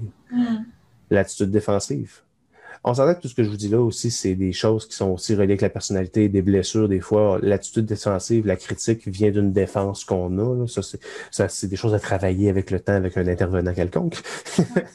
Mais déjà de prendre conscience que c'est présent, c'est un grand pas. Après ça, on peut aller chercher l'aide appropriée ou le support. L'attitude défensive. Ça, c'est toujours, justement, mettons, on parle de l'exemple de tantôt. Y a-t-il quelque chose que j'ai fait qui t'a dérangé? Oui, j'aime pas ça quand tu manges du pot de yogourt à même le pot de yogourt avec une cuillère. Mais ça, mais tu le fais toi aussi. Attitude défensive. Je prends pas la critique, je te rattaque avec toi et tu fais ça. Il y a des couples qui peuvent se reconnaître là-dedans, on le fait tout un peu, ça. Mais des fois, c'est juste ça, le couple. Et là, c'est là que ça devient un peu néfaste. Ça va devenir vraiment un tue-l'amour rapidement. Et ce qui s'appelle la dérobade, ou en d'autres mots, tu boudes. Mais on ne parle pas d'un petit boudage genre de 15-20 minutes. On parle d'un petit boudage de 3-4 jours. Il y a des gens qui peuvent bouder sur... Il y a des boudeurs olympiques qui existent dans des couples. Ben, ça, c'est sûr que ça peut mener, parce que c'est juste s'accumuler puis ressasser le remords puis la peine longtemps, ce qui ne peut pas être sain dans un couple. Mm-hmm. Sinon, pour les 7, là, je vais faire un petit jeu rapide avec vous autres. Je vais te nommer le titre, puis je vais vous en parler c'est quoi. D'accord? OK. Vous deux. On va commencer par Ben. Tes comptes. Ah non, t'as pas. Il n'y a pas dit le titre encore. Enrichir sa carte du tendre. Ça, c'est une des premières règles pour qu'un couple réussisse. Ça veut dire quoi pour toi, Ben? Qu'est-ce que tu as dit? Excuse-moi. Enrichir sa carte du tendre. Enrichir sa carte du tendre. Ben, c'est. Je pense que c'est de mettre la douceur en avant. OK. Oui. Toi, est-ce que tu es d'accord avec ça? Ben, moi, je pense que c'est faire preuve de tendresse. Mm-hmm. C'est un peu des deux. En fait, enrichir sa carte de tendre, c'est d'aller au-devant de l'autre, de présenter plus sa passion, son amour, pas juste par le plan sexuel, mais des petites attentions, des petites collades. La Saint-Valentin s'en vient. Moi, je ne vais jamais être contre la Saint-Valentin. Je trouve que la Saint-Valentin, c'est peut-être l'occasion pour certaines femmes ou hommes d'avoir des moments d'attention d'une personne qui porte pas vraiment attention, alors que là, la journée de l'amour arrive, tu vas recevoir des fleurs. Oui, tu le sais que c'est parce que c'est à la Saint-Valentin, mais en même temps, Chris, tu as reçu des fleurs. C'est peut-être les seules fleurs que tu vas recevoir de l'année, mais prends-la. Fait que c'est pour ça que je peux pas être contre la Saint-Valentin. Ça l'encourage des gens qui sont peut-être moins attentionnés à faire une attention. Je trouve que c'est intéressant ce que tu dis parce que moi, j'ai l'impression que ce genre d'attention-là puis la tendresse mise en avant, c'est dans tous les petits gestes qu'on fait pour l'autre dans la journée. Mm-hmm. Puis dans la... Tu sais, moi, elle se lève le matin, souvent, son café va être prêt. En fait, moi, c'est levé, puis il va être juste prêt parce que je sais qu'elle va se lever, elle a mal dans le dos, elle n'a pas envie là tout de suite, puis son café est prêt, puis elle peut s'asseoir et relaxer en se levant. Mm-hmm. Moi, ça me rassure. Puis là, après 2 gorgées, je fais il est donc bien temps, mon chum. Non. Puis elle fait il n'est pas buvable! Non, c'est pas vrai. Le soir, je vais pouvoir lui dire, tu sais, mon café le matin, là, quand oui, c'est ça. Elle n'est plus. Elle n'est plus. Mais c'est effectivement ça. La tendresse, c'est des petites attentions, c'est des petites choses. Sauf que, néanmoins, il ne faut pas que ça devienne non plus d'une routine. Tu le fais son café par amour et non par corvée. Oh non, mais je ne fais pas tout le temps non plus. C'est ça. Je fais quand je le ressens. Ça devient comme une surprise. Sinon, deuxième point, cultiver la tendresse et l'estime réciproque. Ça, c'est important. Qu'est-ce que ça veut dire pour ça? Répète-moi donc ça. L'estime réciproque. Cultiver la tendresse et l'estime réciproque. Fait que je m'estime aussi important que toi. Non, c'est pas ça, c'est l'autre, hein, c'est l'inverse. Non, mais l'estime réciproque, pour moi, c'est d'être fier de lui. Oui. Je peux être fière de moi, puis fière de lui, puis j'aime ça. Comme là, à ce moment, je suis super contente de l'exposer, mon chum. Il se présente bien. Il se présente bien, il est beau. Il a l'air d'un Martin Matt avec des cheveux. Il a l'air d'un Martin Matt avec des cheveux. en moins pendant. On va pas dire ça à Martin Matt, s'il vous plaît, OK? Mais non, c'est ça. Fait que l'estime réciproque, pour moi, c'est ça. Puis, tu sais, j'aime ça aussi quand il me dit qu'il est fier de moi, puis qu'il est... Tu sais, je pense que c'est ça. C'est la valorisation mutuelle. C'est effectivement ça, mais je vais te le pousser un peu plus loin. C'est d'admirer l'autre. L'autre a des qualités, a des choses que tu n'as pas. Ça va aussi ça. Si tu es prêt à admirer ton partenaire pour ce qu'il te présente, ce qu'il dégage, c'est sûr que ça devient un peu plus difficile de dire que pourquoi tu l'aimes. Ah ben, il est fin. C'est quoi, t'admires qu'il est fin? Ou, je veux dire, il te fait des attentions, il est très bon papa. Il faut que tu trouves... Tu l'aimes pour une raison, tu peux admirer ces raisons-là, ces qualités-là qui sont en avant, et pas ces autres qualités. Prochaine étape, se tourner l'un vers l'autre au lieu de se détourner l'un de l'autre. Se tourner l'un vers l'autre plutôt que se détourner l'un de l'autre. Pas mal d'écrire ce qu'on se parle depuis le début, là, mais... Oui, c'est vraiment ça. Hein? Oui, c'est d'accepter un peu l'autre comme il vient, avec sa journée, avec son état d'âme. Fait que, avec son andropause, puis sa ménopause et tout. Avec son andropause, puis sa ménopause. Et avec le jeu vidéo qui vient de perdre juste avant, tu sais. Bon, c'est ça, mais qu'est-ce que tu veux? Personne n'aime ça, Call of Duty. Se laisser influencer par son partenaire. J'ai failli mettre un chandail bleu ce soir. J'ai failli dire de mettre un chandail bleu ce soir. Mais c'est le même principe. Ah, j'aime vraiment votre chimie, c'est super beau, mais c'est ça. À un certain niveau, même, c'est. Ah, c'est ça. Des fois, j'ai des clients, tout ça, puis mes clients, des fois, me font faire de réflexion parce qu'ils disent, parce que ils sont dans leur réflexion, puis ils sortent de belles affaires, ben justement, c'est ainsi influencé par les autres. Mon client, hier, m'a dit, j'ai jamais été quelqu'un qui a osé prendre des risques en amour, mais je me rends compte qu'à un certain niveau, il faut en prendre. Puis ça vient avec ça. Se laisser influencer par l'autre, c'est d'accepter d'aller faire prendre des chemins que nous, on prendrait pas officiellement ou dans lesquels on est à l'aise. Je parle pas juste sexuellement parlant, mais si mon chum aime beaucoup le skidoo puis je suis pas un gros fan, ben, c'est sûr que donne-toi une go, vas-y une fois de temps en temps. C'est prendre un risque, mais lui, ça va lui faire plaisir. Au final, c'est sûr que si tu as ça, puis tu as peur, puis tu fais de l'anxiété pour 6 mois, fais pas ça, mais à un certain niveau, tu comprends le principe. Mais c'est ça, je trouvais mon client qui avait eu cette idée-là, puis ça m'a fait juste ce lien. J'avais dit que ça reviendrait, finalement. Oui. Résoudre les problèmes solubles. Hein? C'est quoi le rapport avec la science là-dedans? Tu mets le problème dans l'eau, puis tu le dissous? Oui, parce que tu le bois, puis à un moment donné, il part. Non, en fait, c'est...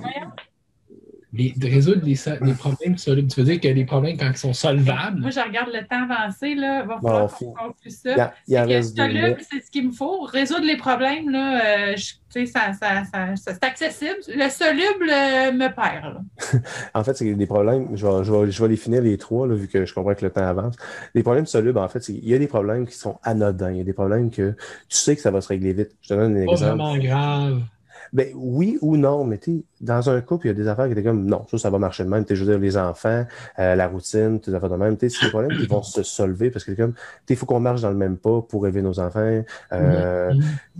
Ou même des petites affaires effectivement anodines qui se règlent très, très facilement, des genres de peux-tu juste remettre des serviettes après que tu aies lavé les serviettes pour que j'aille une serviette parce que j'y pense pas. C'est très soluble de mettre une serviette puis fous-moi la paix. Mais l'autre affaire, ça va être de surmonter des blocages pour des problèmes insolubles. C'est que des fois, il y a des problèmes beaucoup plus grands. On parle, mettons, d'une dépression, on va parler des affaires que c'est pas toi qui vis, c'est l'autre qui va les vivre. Ça ne se réglera pas comme ça en l'adressant. Il y a quand même... C'est ça, il y a une étape, c'est de mettre les bouchées doubles, c'est de travailler ensemble. Ça, c'est de travailler en équipe pour affronter les gros problèmes. Quand on dit insoluble, c'est qu'ils ne peuvent pas se dissoudre instinctivement. Et aller dans le même sens que l'autre, ça revient aussi, c'est une des autres clés. Je veux dire, si vous êtes deux personnes qui avaient deux personnalités, puis un peu comme je disais, la théorie des colocs, vous faites vos affaires, puis vous êtes ensemble une fois de temps en temps, c'est sûr que ça fragilise un peu le couple. Et aller dans le même sens, c'est comme, nos enfants, ils vont à l'école privée, puis c'est là qu'ils vont parce que c'est moi, j'aime ça, puis toi, tu t'en fous. Fait qu'au final, c'est moi, j'aime ça, c'est ça qui va arriver. Puis vous êtes tous les deux d'accord au final.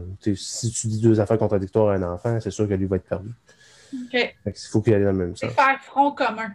Pas mal, oui. OK. C'est pas non plus de dénigrer l'autre pour justement, dans les ruptures. Non, mais dans des ruptures, des parents vont souvent... Mais dans des ruptures, il y a des parents qui vont souvent faire ça aussi. Dans une rupture, ils vont dire à l'enfant ta mère.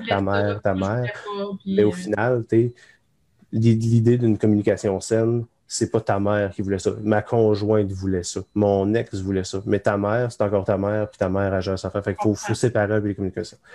Je te laisse conclure ou sortir des questions. Je sais que j'ai débordé énormément. Mais ça a avisé, que ça durait 1h30. Là, ça fait 1h20. Fait qu'on est... on est pile dans tes temps, pas dans les miens. Moi, j'appelle ça une rencontre à la Jean-Marc Parent. Tu sais, c'est comme... comme on Annick, encore un petit 10. C'était inévitable. C'était inévitable parce que... À 3, c'est plus long, il y a plus d'interventions, tu sais. C'est sûr. Puis t'es bon dans ce que tu fais aussi, tu sais, dans merci. Que t'adresses, puis les questions, puis tout ça. On a à peine survolé quelque chose. Il va falloir qu'on se refasse ça pour nos... Les 15 qui nous écoutent sont encore là, au moins. Mais écoute, on était une belle petite gang, là. C'est juste que d'habitude, Ben, il commande toujours en malade. Fait que là, j'ai pas mon fidèle supporter des commentaires. J'ai Francine qui est au rendez-vous, j'ai Marie-Claude, j'ai... tu sais, qui sont là puis qui commandent, puis c'est toujours bien le fun. Tantôt, tu as dit Sylvie, je suis pas mal sûr de savoir ce qui commande. Non, c'est ça, fait que... Mais là, moi, ce que je retiens de notre échange, c'est d'abord d'être à l'écoute de ce qui se passe, d'être à l'écoute l'un de l'autre, d'être en mesure de partager à l'autre aussi comment on se sent, de prendre le temps d'être à l'écoute. Puis c'est vraiment dans la communication finalement qu'on traverse toutes les aventures, toutes les épopées. Fait que je pense que c'est quelque chose, c'est une grande force pour nous de communiquer. C'est peut-être pas toujours une grande force de s'écouter. Tu sais, je trouve que l'écoute, c'est... ça part de soi en premier. Hein. C'est dur de dire à quelqu'un, genre, je file pas. Ouais, tu files pas quoi? Je sais pas. Ça, je le sais pas. Là, j'ai pas pris le temps de m'écouter. Je file pas. Je file pas, assume-le. Mais des fois, c'est de comprendre. Être capable de s'entendre, de s'écouter, tu sais, dans le tourbillon de la vie, tu sais, on reste quand même des parents dans le jus à l'heure actuelle parce qu'ils sont encore petits. Fait que c'est toujours mais on est bon pour se donner des rendez-vous, tu sais, ponctuellement, puis prendre du temps de se jaser. Il sort de sa grotte une fois de temps en temps. Puis il vient me demander comment ça va, comment ça a été ta journée, puis tu sais, on se colle un peu, puis ça fait que tu sais, on ponctue ces tourbillons-là de petits moments. C'est ce qui fait probablement la différence entre des colocs qui font juste cohabiter. Parce que vous mettez du temps en couple, vous mettez des crédits dans votre couple. C'est ce qui fait aussi une différence on maintient, c'est un peu cette chimie-là de partager les choses. Ce qui va juste faire, je dis pas que votre couple va pas bien, c'est bien le contraire, mais si tu pousses plus loin, où vous voulez aller maintenant, c'est quoi la prochaine bûche, je vous mettais dans le feu pour que ça parte. On a clairement de salle de bain et une cuisine à faire, là. C'est un beau départ. Le but, c'est d'avoir justement ces petits projets-là qui font en sorte que vous travaillez en équipe. Certaines salles de bain, si tu veux le comptoir là, puis elle pas là, ben là, il faut que vous fassiez un compromis. Puis un compromis, c'est la clé. On va négocier ça, Non, moi, dans le sens que je vois ça, c'est que moi, je suis dans la praticabilité disons, d'un comptoir, puis elle est dans la position. Je m'en fous. Tant qu'il y a un comptoir. Ça, c'est comme... Je peux-tu mettre des toasts là-dessus et beurrer? Oui, bon, good, on le met là. Voilà, vous n'êtes pas compliqué, vous autres, ça veut dire. Tu l'as mis dans le salon. Oui, mais c'est toi qui as dit que...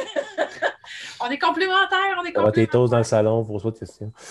Hey, mais j'ai trouvé ça super intéressant, cette dynamique-là à trois. J'ai trouvé ça super intéressant de partager avec des gars parce que j'avais un beau panel de filles, là, depuis trois, puis ça va continuer comme ça. C'était vraiment une parenthèse. C'est une parenthèse dans mon aventure, les boys. Ça fait plaisir. Merci pour votre présence, puis merci de ton temps, Charles, vraiment très apprécié. Si tu me permets, je vais juste me plugger parce que si jamais il y a des gens en couple et des gens qui se questionnent, j'ai ma page Facebook Charles Oulier, sexologue sur Facebook. Sinon, vous pouvez m'écrire pour avoir des rencontres. Je fais des rencontres en ligne principalement de la même manière qu'on est là, sauf dans mon bureau et non dans ma cuisine à cause du couvre-feu.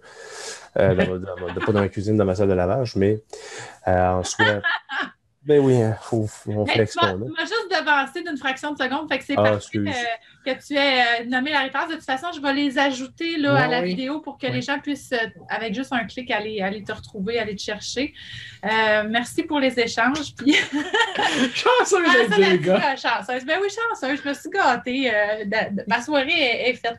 J'étais bien... 20 minutes Saint-Valentin aussi chargé. On n'en fait plus de sorties de couple. Ça fait des années. On a eu des enfants. Là, on a eu une pandémie. Fait que là, ben c'est ça. On sort plus. On se fait des lives Facebook. C'était-tu Trépa 3, le titre de celle-là? Non, c'était couple en quarantaine. Fait que, merci. C'est bien ça. Merci de votre présence. Merci d'avoir été là.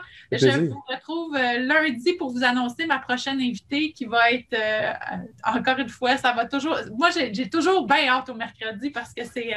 j'ai surtout hâte au lundi de vous l'annoncer parce que mais les réseaux sociaux, c'est comme ça. Allez voir ma page Facebook, je le dis, c'est qui? Non, c'est pas vrai! On peut taguer. Hey, bye tout le monde! Bonne journée, merci. Au revoir.